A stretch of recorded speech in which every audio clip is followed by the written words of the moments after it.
हाँ, तो कैसे हैं आप लोग? आशा करते हैं मस्त होंगे और स्वस्थ होंगे। चलिए, हम लोग पीछे की क्लास में जहाँ तक पढ़े थे, हम लोग पीछे की क्लास में जहाँ तक पढ़े थे अभी हम उसे आगे पढ़ेंगे। हम लोग पीछे की क्लास में जहाँ तक पढ़े थे अभी हम उसे आगे पढ़ेंगे। पीछे हम केमिस्ट्री का यानी रसायन शास्त्र का एक क्लास पढ़े थे। केमिस्ट्री यानी रसायन शास्त्र का हम एक क्लास पढ़े थे, जिसमें हमने कुछ बेसिक की चर्चा की थी, जिसमें हम लोग क्या किए थे, कुछ बेसिक की चर्चा किए थे। अभी हम आज भी कुछ बेसिक होगा। आपका मेन जो क्लास स्टार्ट होगा रासायनिक अभिक्रिया एवं समीकरण, वो कल से होगा, समझे।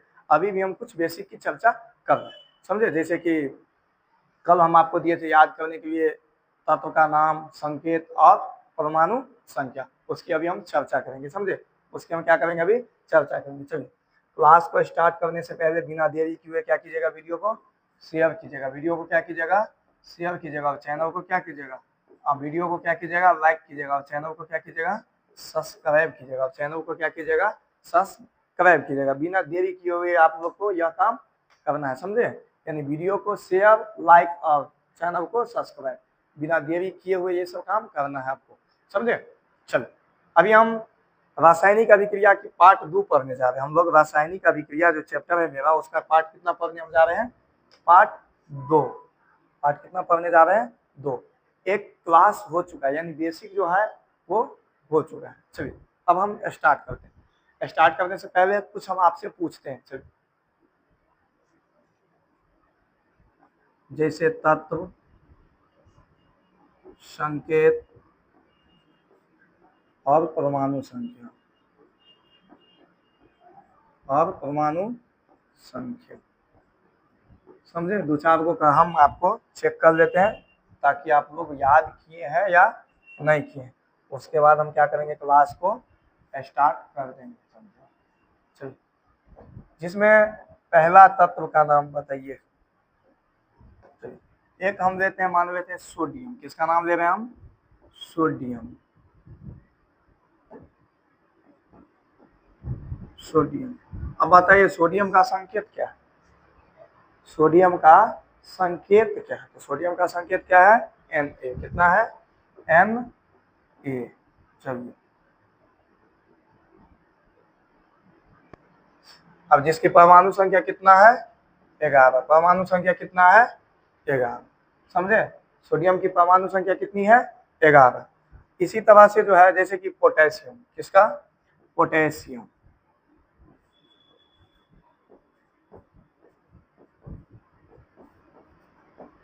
पोटेशियम, पोटेशियम का संकेत क्या होता है, के होता है।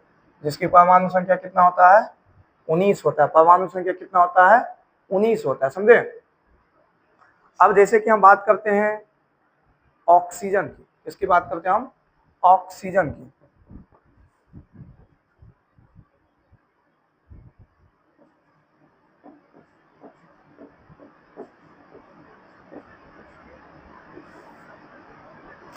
जैसे कि हम किसकी बात करते हैं, ऑक्सीजन की। तो ऑक्सीजन की देखिए, ऑक्सीजन,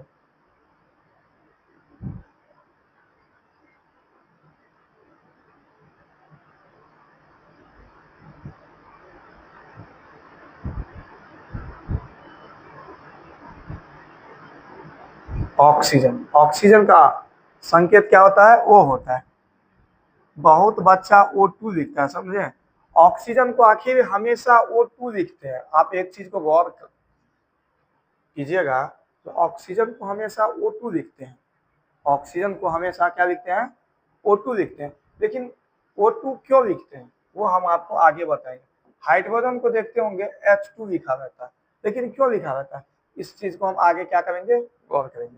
अब देखिए, ऑक्सीजन का जो संकेत होगा वो क्या होगा, O होगा। कितना होगा, O। और इसकी परमाणु संख्या कितना हो जाएगा, 8। अब बात करते हैं कार्बन की, किसकी, कार्बन की। अब कार्बन की परमाणु संख्या कितना होता है, अब कार्बन का संकेत क्या होता है, सी होता है। क्या होता है, सी। और इसकी परमाणु संख्या कितना होता है, 6। इसकी परमाणु संख्या कितना होता है, 6। इसी तरह से आप क्या, आप यदि 30 से 35 याद कर लेते तो आपका क्या हो जाएगा, काम चल जाएगा। यदि 30 से 35 आप याद कर लेते तो आपका क्या हो जाएगा, काम चल जाएगा। यदि 30 से 35 आप याद कर लेते तो आपका काम क्या हो जाएगा, चल जाएगा, समझे। अब हम चलते हैं आगे, देखते हैं, क्लास स्टार्ट करते हैं।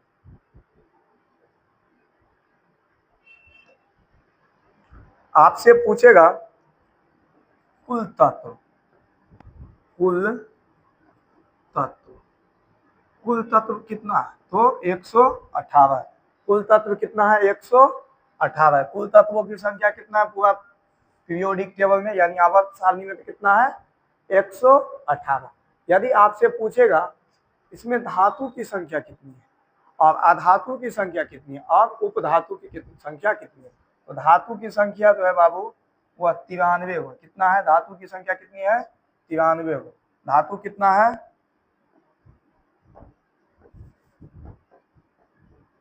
धातु कितनी है 93 हो। अधातु कितनी है अधातु कितनी है 18 हो। अब उपधातु कितनी है तो 7 हो। उपधातु कितनी है 7 हो।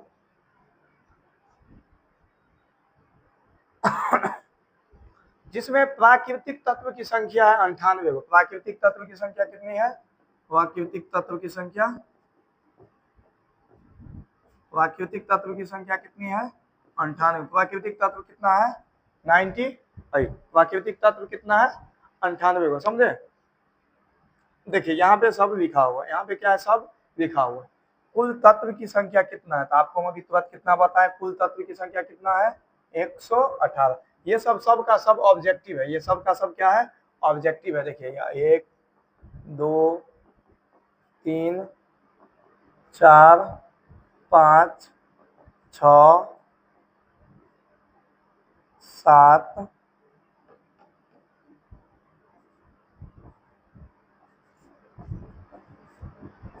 8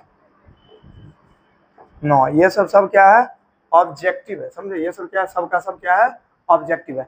आपसे पूछेगा कुल तत्व की संख्या तो कुल तत्व कितना है बताइए।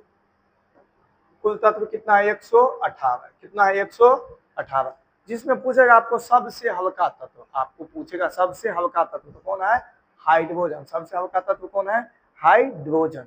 सबसे हल्का तत्व कौन है हाइड्रोजन समझे। जिसमें से प्राकृतिक तत्व कितना है 98 गो। प्राकृतिक तत्व कितना है 98 गो। धातु की संख्या कितना है तो 93 गो। धातु की संख्या कितना है 93 गो। और धातु की संख्या कितना है तो 18 गो। और धातु की संख्या कितनी है तो 18 गो। तो बात करते हैं हम उपधातु की। किसकी बात करते हैं उपधातु की। उपधातु की संख्या कितनी है 7 गो। अब यह तीनों को यदि आप जोड़ देंगे तो कितना हो जाएगा 118। कितना हो जाएगा 118। इस तीनों को ऐड कर देंगे तो कितना हो जाएगा 118। धातु की संख्या कितनी है 93 गो। और धातु की संख्या कितनी है 18 गो। और उपधातु की संख्या कितनी है 7 गो समझे। अब हम बात करते हैं नीचे में सर्वाधिक उपलब्ध तत्व। इस ब्रह्मांड में इस धरती पर सबसे अधिक कौन सा तत्व उपलब्ध है। इस ब्रह्मांड में इस धरती पर सबसे अधिक कौन सा तत्व, सर्वाधिक मतलब सबसे अधिक कौन सा तत्व है तो ऑक्सीजन है। कौन सा तत्व है तो ऑक्सीजन। इस ब्रह्मांड में यानी इस धरती पर सबसे अधिक कौन सा तत्व है तो ऑक्सीजन है समझे। चलिए अब बात करते हैं सबसे हल्का तत्व। तो आपको हम बता चुके ये क्वेश्चन 2 बार लिखा गया समझे। सबसे हल्का तत्व कौन होता है हाइड्रोजन। तो बात करेगा सर्वाधिक उपलब्ध धातु यानी इस ब्रह्मांड इस धरती पर सबसे अधिक कौन सा धातु उपस्थित है उपलब्ध है समझे। सबसे अधिक इस धरती पर यानी इस ब्रह्मांड में कौन सा तत्व है तो क्या कहेंगे एल्युमिनियम। क्या कहेंगे एल्युमिनियम जिसका संकेत क्या होता है Al। क्या होता है Al। अब एक चीज गौर करेंगे आप संकेत कभी भी जो लिखेंगे ना संकेत कभी भी आप लिखेंगे ना एक पहला अक्षर जो लिखेंगे वो अंग्रेजी का कैपिटल अक्षर लिखेंगे और दूसरा अक्षर जो लिखेंगे वो अंग्रेजी का स्मॉल अक्षर लिखेंगे। देखिए जैसे कि सोडियम का जो संकेत होता है क्या होता है Na समझे। तो ये आपको सही हो गया यानी ये हो गया कैपिटल और ये हो गया स्मॉल। ये भी क्या है ये Na है। आप यदि इस तरह से लिखेंगे तो क्या हो जाएगा गलत हो जाएगा। इस तरह से लिखेंगे तो क्या होगा सही होगा समझे। तो इस तरह से आपको लिखना है। ये लिखेंगे तो आपका ये क्या हो जाएगा ये आपका गलत है। ये क्या है गलत है और ये क्या है आपका यह सही है समझे। आपको इस हिसाब से लिखना। चलिए अब हम आगे चलते हैं। ये सब आपको ऑब्जेक्टिव में काम आएगा समझे। जैसे कि यहाँ पे देखिए और सारा ऑब्जेक्टिव है यहाँ पे ध्यान से देखिए।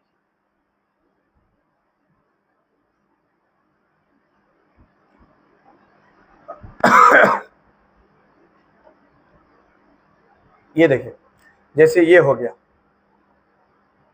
वहां पे कितना हो गया था ऑब्जेक्टिव, हाँ 9, कितना हो गया था 9। अब चलते, ये हो गया 10, ये हो गया 10, 11, ये क्या हो जाएगा 11, और ये 12, ये क्या हो जाएगा 12, 13। इसी तरह से जो है सब ऑब्जेक्टिव नीचा तक है। जैसे कि देखिए, वो क्वेश्चन है, आपको वो बताते हैं, पहले ये बता देते, समझे। जैसे कि देखिए, सबसे भारी तत्व जो होता है वो ऑसीमियम होता है। क्या होता है ऑसीमियम।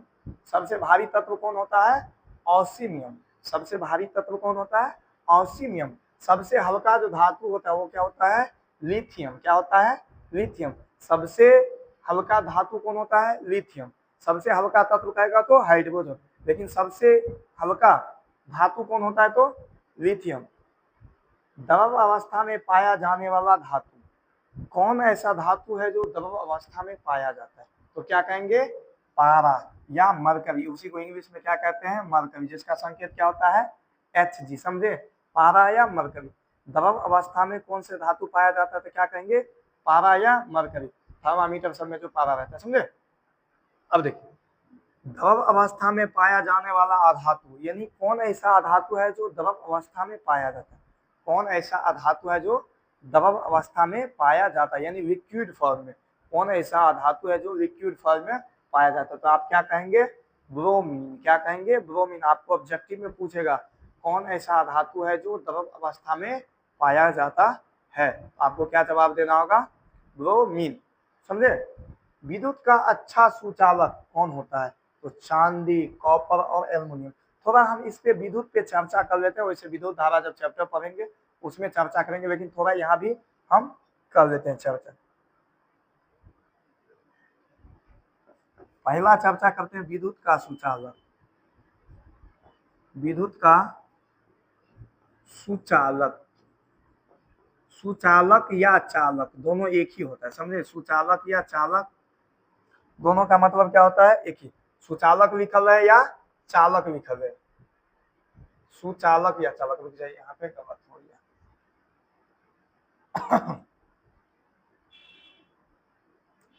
विद्युत का सुचालक या चालक, एक होता है विद्युत का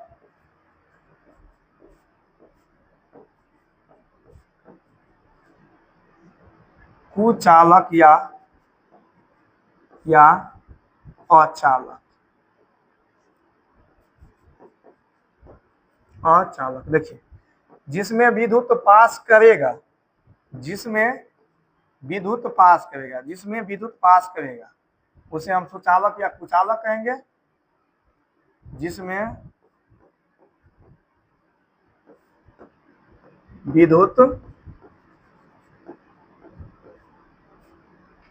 पास करेगा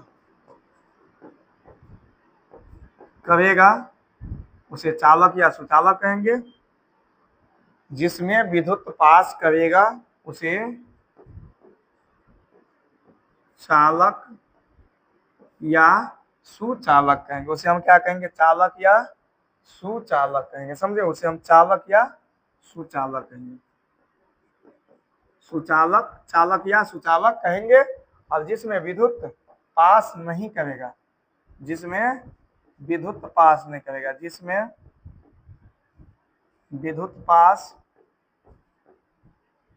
विद्युत पास नहीं करेगा, नहीं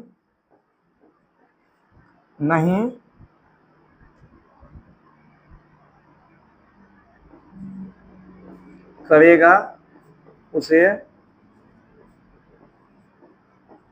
अचालक या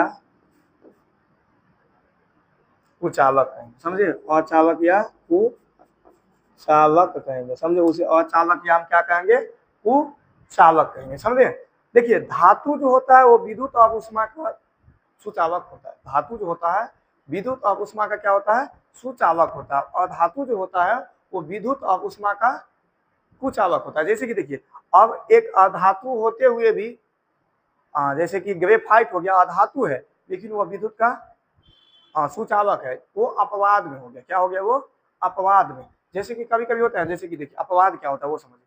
अपवाद में जो ग्रेफाइट है वो क्या है? विद्युत का सुचालक है। अधातु होते हुए भी विद्युत, वो ग्रेफाइट क्या है? विद्युत का सुचालक है, समझे।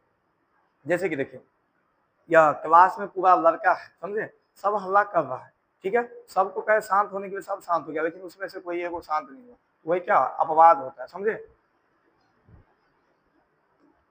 यहाँ पे देखिए तो विद्युत का अच्छा सुचालक जो होता है वो एल्युमिनियम, ये चांदी, कॉपर और एल्युमिनियम होता है। क्या होता है? ये जी क्या होता है? चांदी और कॉपर और एल्युमिनियम। जब हम विद्युत का सुचालक, देखिए जब हम जाते हैं बिजली की दुकान पे, इलेक्ट्रिक की दुकान पे, तो क्या कहते हैं? हमें कॉपर का तार दीजिए, हमें तांबा का तार दीजिए। क्यों कहते हैं? क्योंकि उसमें विद्युत का वो अच्छा सुचालक होता है। विद्युत का क्या होता है? अच्छा चालक होता है। एल्युमिनियम का तार हम लोग नहीं लेते हैं, हम लोग क्या लेते हैं? तांबा का तार लेते हैं। और चांदी का तार हम लोग इसलिए नहीं लेते हैं क्योंकि तार क्या हो जाएगा? बहुत महंगा हो जाएगा। क्या हो जाएगा? महंगा हो जाएगा। इसीलिए हम लोग नहीं महंगा लेते हैं, नहीं सस्ता लेते हैं। क्या लेते हैं? बीच वाला लेते हैं, समझे। नहीं ज्यादा महंगा भी लेते हैं, चांदी ज्यादा महंगा हो जाएगा इसलिए चांदी नहीं लेते हैं। ज्यादा सस्ता एल्युमिनियम हो जाएगा तो एल्युमिनियम भी नहीं लेंगे। और हम लोग लेंगे तो लेंगे क्या? कॉपर लेंगे, यानी तांबा लेंगे। हम लोग इसीलिए नहीं चांदी लेते हैं, नहीं एल्युमिनियम लेते हैं, क्या लेते हैं? तांबा लेते हैं। इसीलिए हम लोग क्या कहते हैं? विद्युत की दुकान पे जाते हैं, यानी इलेक्ट्रिक दुकान पे जाते हैं तो क्या कहते हैं? हमें कॉपर का तार दीजिए, हमें तांबा का तार दीजिए, समझे। अब देखिए अब विद्युत का सुचालक अधातु, आपसे पूछेगा कौन ऐसा अधातु है जो विद्युत का सुचालक है? कौन ऐसा अधातु है जो विद्युत का सुचालक? तो आपको क्या जवाब देना है? ग्रेफाइट। क्या जवाब देना है?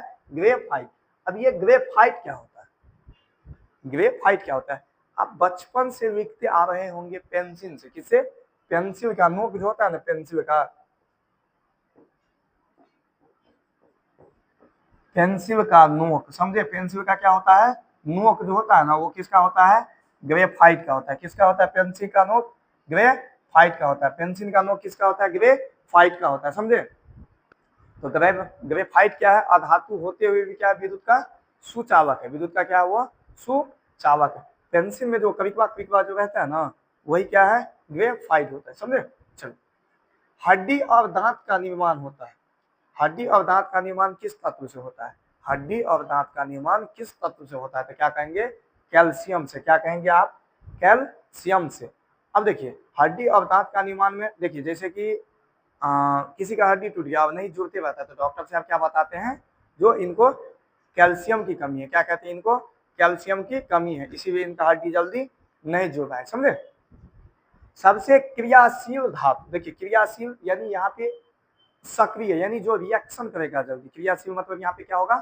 जो जल्दी रिएक्शन करेगा। तो सबसे क्रियाशील जो धातु होता है ना, वो सीजियम होता है। सबसे क्रियाशील जो धातु होता है वो कौन होता है? सीजियम। सबसे क्रियाशील धातु कौन होता है? सीजियम, समझे। और सबसे क्रियाशील अधातु होता है वो कौन होता है? फ्लोरीन होता है। क्या होता है? फ्लोरीन होता है। देखिए सबसे क्रियाशील जो धातु होगा वो कौन होगा? सीजियम। और सबसे क्रियाशील अधातु जो होगा वो कौन होगा? फ्लोरीन होगा। क्या हो जाएगा? फ्लोरीन हो जाएगा, समझे। अब यहाँ से एक क्वेश्चन आपको ये बनता है, एक क्वेश्चन यहाँ पे बनता है, निष्क्रिय अक्रिय नोबल गैसों के नाम लिखे। क्या आता है क्वेश्चन? क्या आता है? निष्क्रिय अक्रिय और नोबल गैसों का क्या लिखिए? नाम लिखिए। या देखिए क्वेश्चन आपको पूछता है 3 निष्क्रिय गैस का नाम लिखे। क्वेश्चन आपको बिहार बोर्ड एग्जाम में पूछता है, कई बार पूछा है। जो 2 नोबल गैस का नाम लिखे या 2 अक्रिय, देखिए 3 पूछता है, कहता है 3 अक्रिय गैस का नाम लिखे। अक्रिय कहे या नोबल कहे या निष्क्रिय कहे, तीनों का मतलब क्या है? एक ही है। अक्रिय कहे, नोबल कहे या निष्क्रिय कहे, तीनों का मतलब क्या है? एक ही है, समझे। अब एक लड़का है जिसको देखिए वो शरीर से हेल्दी है इसलिए उसको मोटका कहते हैं, और वो थोड़ा शरीर से हेल्दी है उसे मोटका कहते हैं। देखिए एक लड़का है जिसका, उसे मोटका भी कहता है लोग, और उसका मोनू भी नाम है, और उसे घर में प्रेम से मान लेते हैं छोटू भी कहता है। तो देखो एक ही आदमी का तीनों नाम है, छोटू कहेंगे तो भी वही आएगा, मोनू कहेंगे तो भी वही आएगा, मोटका कहेंगे तो ये वही आएगा, समझे। तो उसी तरह से यहाँ पे एक ही का नाम है निष्क्रिय अक्रिय और नोबल। आपको एग्जाम में कहेगा 3 नोबल गैस का नाम लिखे, आपको लिख के देना होगा, 2 नंबर में पूछेगा। तो आपको देखिए निष्क्रिय गैस कैसे, आपको 3 पूछेगा, हम यहाँ पे 6 को आपको बता दें। Helium, neon, argon, krypton, xenon और रेडॉन। आप पीरियोडिक टेबल जब उल्टाएंगे ना, आवर्त सारणी, सबसे लास्ट वाला जो कतार होगा ना, सबसे लास्ट वाला लाइन में, तो वहां पे देखेंगे आप यही लाइन से लिखा होगा helium, neon, argon, krypton, xenon और रेडॉन। आपसे यदि पूछेगा 3 नोबल गैस का नाम लिखे तो आप आराम से नहीं लिख सकते हैं। क्या लिख सकते हैं? हीलियम, नियॉन, क्रिप्टॉन, जेनॉन और रेडॉन। क्या कहेंगे? Helium, neon, argon, krypton, xenon और रेडॉन। आपसे सिर्फ एग्जाम में कितना पूछेगा? 3। और हम आपको कितना बताए हैं? 6। आपसे एग्जाम में कितना पूछेगा? 3। हम आपको कितना बताए? 6। आप जवाब दे सकते हैं, ऑफकोर्स आराम से जवाब दे सकते हैं। चलिए अब हम आगे देखते हैं। अब क्या करते हैं? हम आगे देखते हैं। समझे निष्क्रिय गैस के नाम कैसे लिखना है? समझ में आ गया आपको? चलिए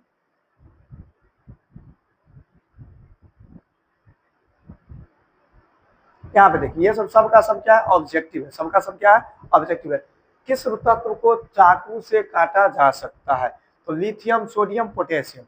लिथियम, सोडियम, पोटेशियम, इस सबको चाकू से काटा जा सकता है। अब कहेंगे सोना को चाकू से काट देंगे तो नहीं कटेगा भाई, अभी कटेगा? नहीं कटेगा। लोहा को कहेंगे काट देंगे तो कटेगा? नहीं कटेगा। तो जो सॉफ्ट होता है यानी मुलायम होता है, उस सबको क्या कर सकते हैं? हम चाकू से काट सकते हैं। तो आपसे क्वेश्चन क्या पूछेगा? किस तत्व को चाकू से काटा जा सकता है? क्वेश्चन क्या आएगा आपको? किस तत्व को चाकू से काटा जा सकता है? क्या बार एग्जाम में पूछा है, तो क्या कहेंगे?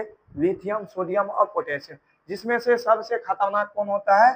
पोटेशियम। सबसे खतरनाक कौन होता है? पोटेशियम। इसे किरोसिन तेल में डुबा के रखा जाता है। किसमें?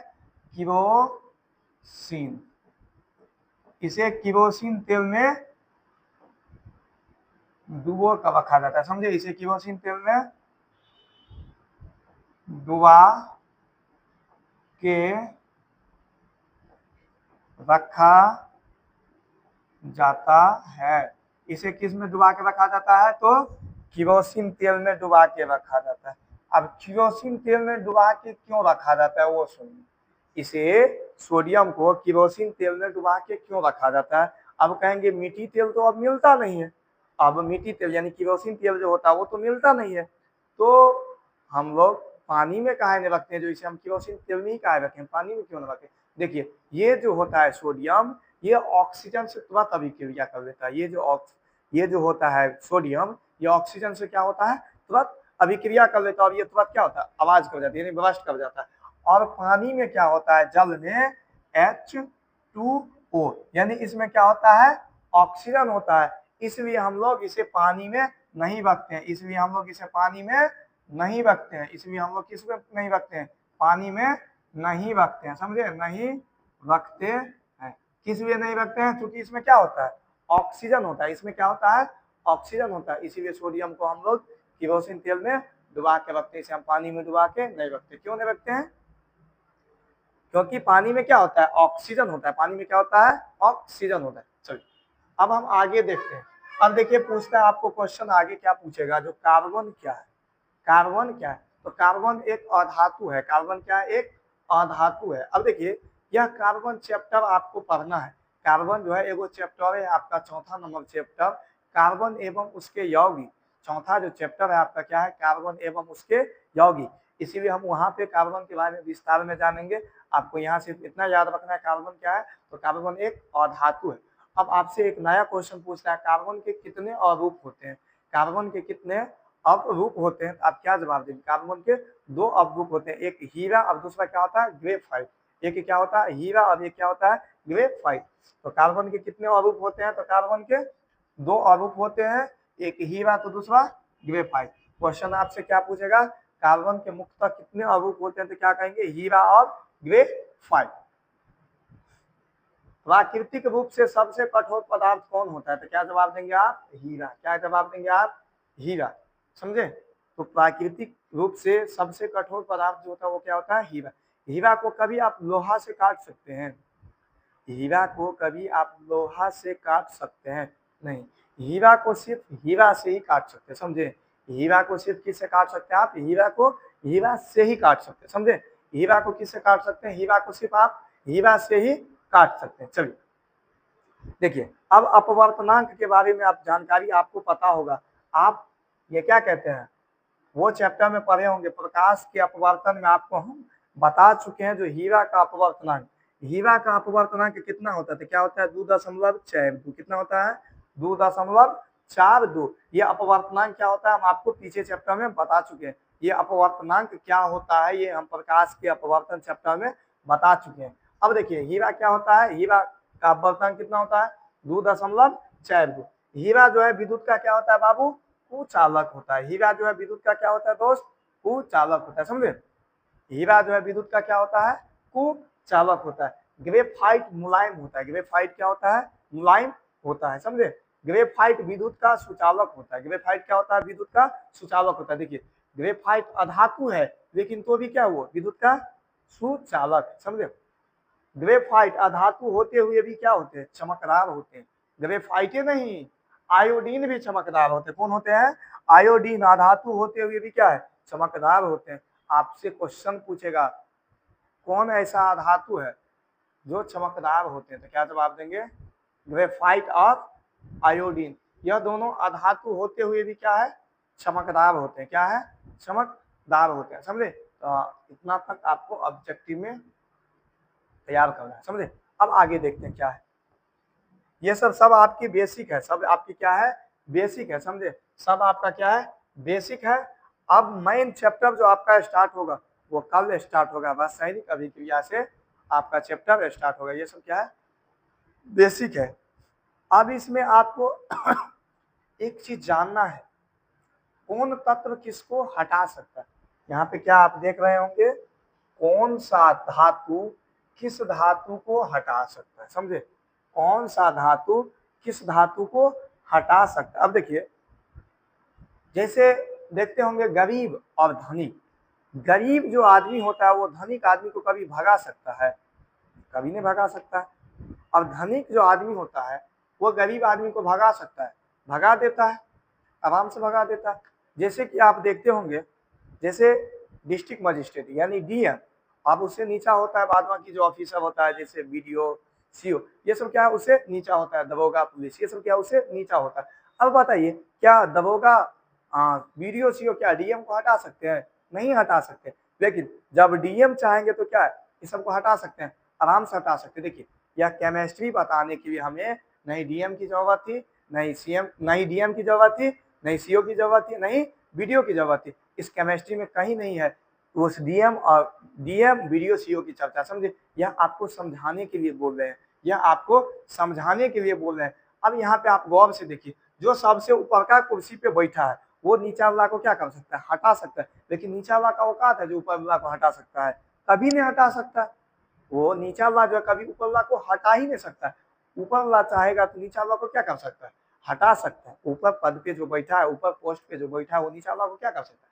हटा सकता है। लेकिन नीचा वाला कभी ऊपर वाला को हटा सकता है? नहीं हटा सकता, उसकी औकाते नहीं, समझे? तो इसी तरह से यहाँ पे जो आप देख रहे हैं, जो कुछ इसी तरह से यहाँ पे भी आप जो देख रहे हैं वो कुछ इसी तरह से, जैसे लिथियम, लिथियम जो है पोटेशियम को हटा सकते हैं। देखिए यहाँ पे आपको लाइन बाय लाइन याद लिखे नहीं है, हम कहीं कहीं से लिखे हैं। जो यहाँ पे देखिए, हटाने का मतलब समझे, यहाँ पे कौन कितना सक्रिय है।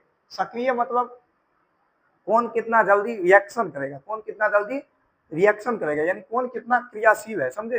कौन कितना क्रियाशील है, यानी यहाँ पे ताकतवर और कम ताकतवर कहने का मतलब ये हुआ जो कौन कितना सक्रिय है, समझे? सक्रिय मतलब कौन कितना अभिक्रिया जल्दी करेगा, समझे? रिएक्ट करेगा, समझे? ऐसी बात है यहाँ पे। जैसे कि यहाँ पे देख रहे होंगे जो लिथियम है, लिथियम पोटेशियम को हटा सकता है। यानी जो है इस दोनों में देखिए, अब इस दोनों, जैसे कि हम आपको बात करते हैं लिथियम और पोटेशियम, कौन किसको हटा सकता है? यानी लिथियम जो है वो किसको हटा सकता है? पोटेशियम को हटा सकता है। लेकिन पोटेशियम कभी लिथियम को हटा सकता है? कभी नहीं हटा सकता है। उसी तरह से देखिए, अब यदि हम आपसे पूछे सोडियम और कैल्शियम को, तो सोडियम कैल्शियम को हटा सकता है, लेकिन ये कैल्शियम सोडियम को हटा सकता है? नहीं हटा सकता। इस दोनों में फिर देखिए, अब इस दोनों में देखिए, मैग्नीशियम जो एल्युमिनियम को हटा सकता है?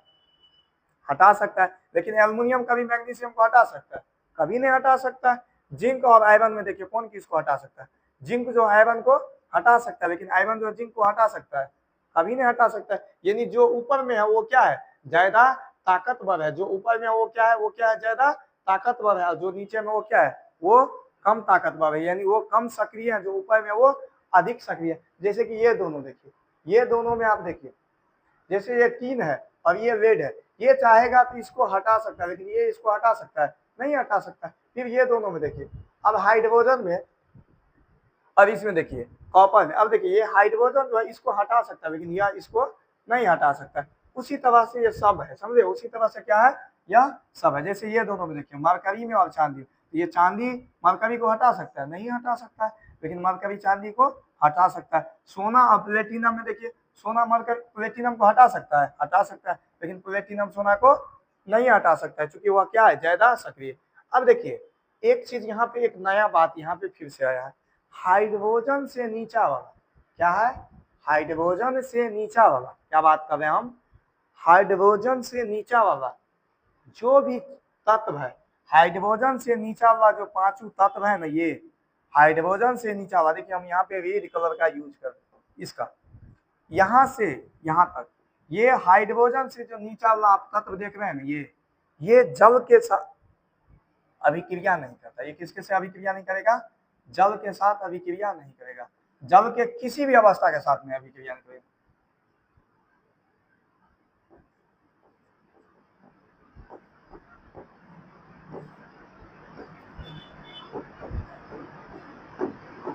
जल के किसी भी अवस्था के साथ अभिक्रिया नहीं करेगा। यह जल के किसी भी अभिक्रिया के साथ, जल के किसी भी अवस्था के साथ यह अभिक्रिया नहीं करेगा, समझे। ये जो है, ये हम जो हाइड्रोजन से नीचा वाला लिखे हैं, ये जल के किसी भी अवस्था के साथ अभिक्रिया नहीं करेगा। जैसे कि देखिए यहाँ पे देख रहे हैं कॉपर यानी तांबा, देख रहे हैं यहाँ पे मरकरी यानी पारा, देख रहे हैं चांदी, सोना, प्लेटिनम। अब बताइए एक बात, महिला सब जो होती है वो सोना की अंगूठी पहनती है, चांदी की अंगूठी पहनती है, वो कभी देखे आप उसे खराब होते हुए, देखिए वो तो बर्तन धोती है, महिला जो होती है वो बर्तन धोती है, वो देखते हैं हाथ में अंगूठी पहनी रहती है, कभी उसका अंगूठी खराब होता है, कभी अंगूठी में जंग पकड़ता है। यदि उसमें जंग पकड़ता, यानी वह पानी से अभिक्रिया करता, तो कोई पहनबे नहीं करता अंगूठी, कोई पहनता नहीं पहनता। इसीलिए हम लोग यहाँ पे जो आप देख रहे हैं, ये कॉपर यानी तांबा, मरकरी, ये चांदी, ये सोना, ये प्लेटिनम, ये सब जल के किसी भी अवस्था में अभिक्रिया, किसी भी अवस्था से क्या नहीं करता, अभिक्रिया नहीं करता है। अब आपसे हम पूछेंगे सोना और चांदी में कौन किसको हटा सकता है, कौन ज्यादा सक्रिय है, अब क्या जवाब देंगे, सोना। क्यों, सोना महंगा है इसलिए नहीं, चांदी ज्यादा सक्रिय है, सोना से ज्यादा सक्रिय कौन है, चांदी। यानी सोना चाहेगा तो चांदी को नहीं हटा सकता, लेकिन चांदी चाहेगा तो सोना को हटा देगा, चांदी चाहेगा तो सोना को क्या करेगा, हटा देगा, समझे। ये इतना जो आप देखे हैं अभी, ये इतना जो हम डब्बा लगा दिए, ये डब्बा में सब का सब जो है, ये जल के किसी भी अवस्था के साथ अभिक्रिया नहीं करेगा। अब यहाँ पे देखिए हम पढ़ रहे हैं कुछ, यहाँ पे हम पढ़ रहे हैं, यहाँ पे ध्यान से देखिए लिखे हुए हैं, हाइड्रोजन से नीचा वाला सभी तत्व जल से अभिक्रिया नहीं करते हैं, ऊपर वाला तत्व नीचे वाला, ऊपर वाला तत्व से अधिक सक्रिय होते हैं। ऊपर वाला तत्व जो है नीचे वाला तत्व से क्या होते हैं, अधिक सक्रिय होते हैं। जैसे एक दूसरे क्या अधिक सक्रिय, यानी यहाँ पे हम क्या बताएं, एक जो है इससे क्या ज्यादा ताकतवर है, एक जो है दूसरे क्या है ज्यादा सक्रिय। ये जो एक आप देख रहे हैं, ये दूसरे क्या ज्यादा ताकतवर, यानी ये इसको हटा सकता है, लेकिन यह इसको हटा नहीं सकता है। ये इसको हटा सकता है, लेकिन यह इसको नहीं हटा सकता। ये इसको हटा सकता है, लेकिन ये इसको नहीं हटा सकता। ये इसको हटा सकता है, लेकिन यह नहीं, यह इसको हटा सकता है, लेकिन यह इसको नहीं हटा सकता, समझे।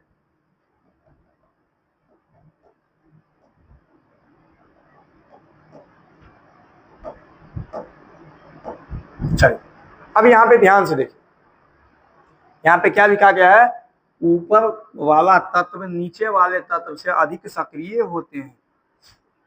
जैसे एक दूसरे के अधिक सक्रिय है, ऊपर वाले नीचे वाले को हटा सकते हैं, लेकिन नीचे वाले ऊपर वाले को हटा नहीं सकते हैं। जैसे एक जो है 3 को हटा सकता है, लेकिन 3 कभी 1 को हटा सकता है? 3 कभी 1 को नहीं हटा सकता। यानी आपको हम क्या बताएं, ये जो है इसको हटा सकता है, लेकिन यह इसको नहीं हटा सकता। जो सबसे ऊपर है यानी सबसे ज्यादा सक्रिय है, जो सबसे नीचे है वो क्या है, सबसे कम सक्रिय है। समझे? इसीलिए हम लोग सोना की, चांदी की, ये सब का जो अंगूठी पहनते हैं, सब का चेन पहनते थे, ये सब खराब नहीं होता है। समझे? इस सब में जंग नहीं पड़ता है। यानी यह जल के किसी, यानी यह पानी के किसी भी अवस्था के साथ अभिक्रिया नहीं करता। यह पानी के किसी भी अवस्था के साथ अभिक्रिया नहीं करता है। समझे? अब देखिए यहाँ पे ध्यान से, मैग्नीशियम भी जो है ना, मैग्नीशियम यह भी जल के किसी भी अवस्था के साथ अभिक्रिया नहीं करता। यहाँ पे एक चीज और आप देख रहे हैं, मैग्नीशियम भी जल के साथ अभिक्रिया नहीं करता है। मैग्नीशियम भी जल के साथ अभिक्रिया नहीं करता है। समझे? मैग्नीशियम भी जल के साथ अभिक्रिया नहीं करता है। मैग्नीशियम भी जल के साथ अभिक्रिया नहीं करता है। अब आपको कुछ क्वेश्चन पूछता है। देखिए हम लोग, देखिए यहाँ पे चांदी है, अब यहाँ पे क्या है, सोना, अब यहाँ पे क्या है, प्लेटिनम है। इसमें सबसे महंगा जो होता है वो क्या होता है, प्लेटिनम होता है।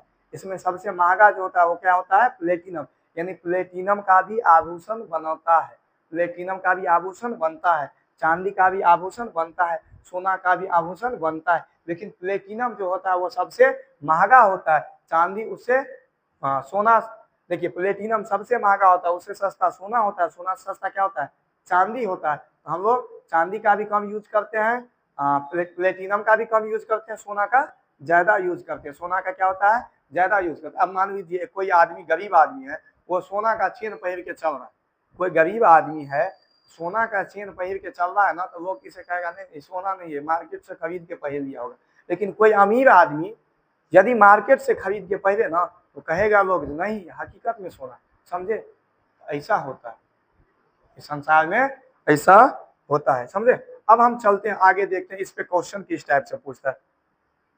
देखिए ये क्वेश्चन का आंसर वैसे दिया हुआ है, लिखा हुआ है, तो भी आप देखेंगे ध्यान से।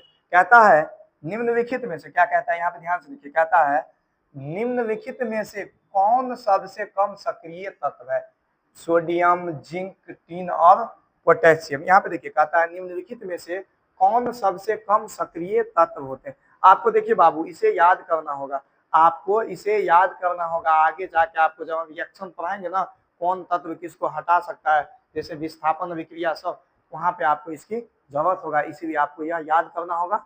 और 30 को तत्व का 35 को नाम दिए थे, वो 35 तत्व का नाम याद करना होगा और इसे याद करना होगा। समझे? अब चलिए यहाँ पे हम चलते हैं, अब हम यहाँ पे चलते हैं, निम्नलिखित में से कौन सबसे कम सक्रिय तत्व है। निम्नलिखित में से कौन सबसे कम सक्रिय, जैसे सोडियम, जिंक, टिन और पोटेशियम। देखिए यह आंसर पे आप मत ध्यान दीजिए, हम यहाँ पे आपको ढूंढ के दिखाते हैं, सोडियम, जिंक, टिन और पोटेशियम। यहाँ पे आप आइए और यहाँ पे आप ढूंढिए। आप यदि इसे याद करेंगे तो आपको हो जाएगा। देखिए क्या सब था, एक था सोडियम, क्या था, एक था सोडियम, एक था जिंक, एक क्या था, जिंक, एक जिंक था, एक जिंक था, एक टीन था। देखिए एक सोडियम था, एक जिंक था और एक सोडियम, क्या सब था, सोडियम था, जिंक था, टीन था। यहाँ पे देखते हैं सोडियम, जिंक, टीन और पोटेशियम, और क्या था, पोटेशियम। अब देखिए पोटेशियम कहाँ है, पोटेशियम। अब देखिए इसमें सबसे कम सक्रिय, यानी सबसे जो नीचा में होगा वो कम, सबसे कम सक्रिय, तो वो कौन था, टीन था ना। तो क्या हो जाएगा, टीन आपका सही आंसर हो जाएगा। क्या हो जाएगा आपका सही आंसर, टीन हो जाएगा। समझे? आप याद किए रहेंगे तो आपको समझ में आएगा। अब देखिए निम्नलिखित में से कौन सा तत्व सबसे ज्यादा सक्रिय है, कौन सा दिया है, कॉपर, एल्युमिनियम, लेड और आयरन। यहाँ पे फिर से आप आइए, क्या सब था, कॉपर, एल्युमिनियम, लेड और आयरन। यहाँ पे फिर से आइए, क्या सब था, ध्यान से देखिए, कॉपर, लेड, क्या था, कॉपर। चलिए कॉपर कहाँ है, यहाँ पे, कॉपर, लेड, एल्यूमिनियम और आयरन। अब बताइए सबसे कह रहा है अधिक, वहां पे सबसे कम था, तो जो सबसे ऊपर में है वो 6 नंबर में है, ये तो ये होगा ना। देखिए ये है ना, ये क्या हो जाएगा, एल्युमिनियम। तो इसका करेक्ट आंसर क्या हो जाएगा, एल्युमिनियम हो जाएगा। क्या हो जाएगा, एल्युमिनियम। अब देखिए अब यहाँ पे क्वेश्चन फंसने वाला, या इसका आंसर आप देख रहे हैं ये होगा, ये रंगा हुआ है तो यही होगा, नहीं। तो हम आपको बताते हैं, कहता है निम्नलिखित में से कौन सा तत्व है जो जल के किसी भी अवस्था के साथ अभिक्रिया नहीं करता है। तो क्या है, पोटेशियम, मैग्नीशियम, जिंक, इनमें से कोई नहीं। यहाँ पे देखिए तो पोटेशियम जल के साथ अभिक्रिया नहीं करता है, पोटेशियम, मैग्नीशियम, देखिए कैसा लगा रहे हैं, पोटेशियम, मैग्नीशियम, जिंक और एगो इनमें से कोई नहीं था। देखिए आपको हम क्या बताए थे, मैग्नीशियम जो था जल के साथ अभिक्रिया नहीं करता था, मैग्नीशियम जो था वो जल के साथ अभिक्रिया नहीं करता, यहाँ पे लिखा भी है मैग्नीशियम जल के साथ अभिक्रिया नहीं करेगा, तो समझे, पोटेशियम कर लेगा, जिंक कर लेगा, समझे, और मैग्नीशियम जो जल के साथ अभिक्रिया नहीं करते, तो यहाँ का आंसर क्या हो जाएगा, मैग्नीशियम, यहाँ का आंसर क्या हो जाएगा, मैग्नीशियम, समझे। अब देखिए कहता है निम्नलिखित में से कौन सा तत्व है जो जल के किसी भी अवस्था के साथ अभिक्रिया नहीं करता है, लिथियम, कैल्शियम, आयरन और सोना। अब देखिए आयरन यानी लोहा होता है, कैल्शियम और क्या है, लिथियम है। देखिए लोहा का यदि आप चेन बनाए, लोहा का यदि अंगूठी बनाए, उसके बाद आप यदि स्नान करेंगे ना, लोहा का चेन बना लेंगे, पहन लेंगे, उसके बाद स्नान करेंगे ना, तो पता चलेगा बिहान होकर सब का सब उसमें जंग पकड़ गया, समझे, उसमें क्या हो गया, जंग लग गया, समझे। यहाँ पे क्या आंसर हो जाएगा, आपको बताए हैं यहाँ पे देखिए, यहाँ पे आप देखिए सोना जो है वो जल के किसी भी अवस्था के साथ अभिक्रिया नहीं करता है, तो यहाँ पे आंसर इसका क्या हो जाएगा, सोना, क्या हो जाएगा आंसर, सोना, यानी डी नंबर ऑप्शन, समझे। अब यहाँ से एक क्वेश्चन और बनता है जो एग्जाम में कई बार पूछा है, जो तांबा का टैंक बनाया जाता है जबकि लोहा का टैंक नहीं बनाया जाता, आपको हम क्या बताएं, लोहा जो है जल के साथ अभिक्रिया कर लेता है, लेकिन तांबा यानी कॉपर, यहाँ पे हम क्या बताएं आपको, कॉपर, यहाँ पे क्या बताएं, कॉपर, कॉपर जो है जल के किसी भी अवस्था के साथ अभिक्रिया नहीं करता। यह क्वेश्चन का आंसर आप लिख सकते हैं, आराम से लिख सकते हैं, आप इसका आंसर आराम से लिख सकते हैं। क्वेश्चन क्या है, तांबा का टैंक बनाया जाता है जबकि लोहा का टैंक नहीं बनाया जाता है, क्यों, तो आप क्या जवाब देंगे, तांबा का टैंक बनाया जाता है, लोहा का टैंक नहीं बनाया जाता, लिखेंगे लोहा जल के साथ अभिक्रिया कर लेता है जबकि तांबा जल के किसी भी अवस्था के साथ अभिक्रिया नहीं करता है, यही कारण है कि तांबा का टैंक बनाया जाता है जबकि लोहा का टैंक नहीं बनाया जाता, समझे, तांबा का टैंक बनाया जाता है लेकिन लोहा का टैंक नहीं बनाया जाता है। क्वेश्चन क्या था आपको, तांबा का टैंक बनाया जाता है जबकि लोहा का टैंक नहीं बनाया जाता है, क्यों, आप क्या जवाब देंगे, जल से, लोहा जो है जल से अभिक्रिया कर लेता है जबकि तांबा जल के किसी भी अवस्था के साथ अभिक्रिया नहीं करता है, यही कारण है कि जो तांबा का टैंक बनाया जाता है लोहा का टैंक नहीं बनाया जाता है।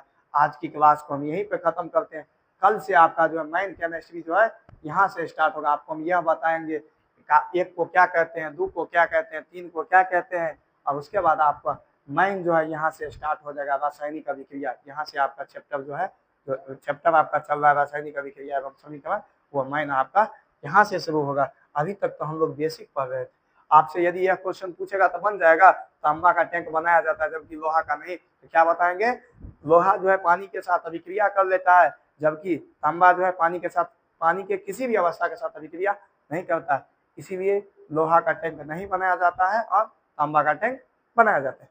आज की क्लास को हम यहीं पे खत्म करते हैं, समझे। क्लास कैसा लगा कमेंट में जरूर बताएंगे, और वीडियो को क्या कीजिए, शेयर कीजिए, वीडियो को क्या कीजिए, शेयर कीजिए और लाइक कीजिए, चैनल को क्या कीजिए, सब्सक्राइब कीजिए चैनल को क्या कीजिए, सब्सक्राइब कीजिए बाबू। आज के लिए इतना ही, जय हिंद।